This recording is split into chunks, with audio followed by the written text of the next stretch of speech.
নমস্কার, আমি কৃষ্ণগড় লোকসভা কেন্দ্রের সাংসদ এবং কৃষ্ণগড় অর্গানাইজেশনাল ডিস্ট্রিক্টের সাংগঠনিক সভানেত্রী মহুয়া মৈত্র বলছি।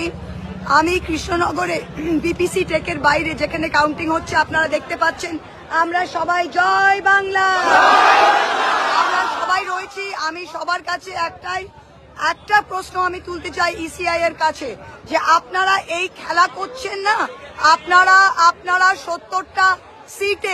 70টা সিটের প্রথম রাউন্ডের আপনারা রেজাল্ট এখন অবধি আপলোড করেননি। আপনারা 70টা সিটের এখনো 70টা সিটের এখনো আপনারা রেজাল্ট আপলোড করেননি।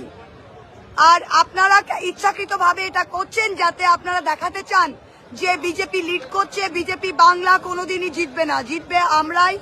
আর সেকেন্ড জিনিস, প্রত্যেকটা আমি কাউন্টিং এজেন্ট আর টেন্টের মানুষকে বলতে চাই, এই দেখুন কৃষ্ণগড়ের টেন্ট সবাই বসে আছে।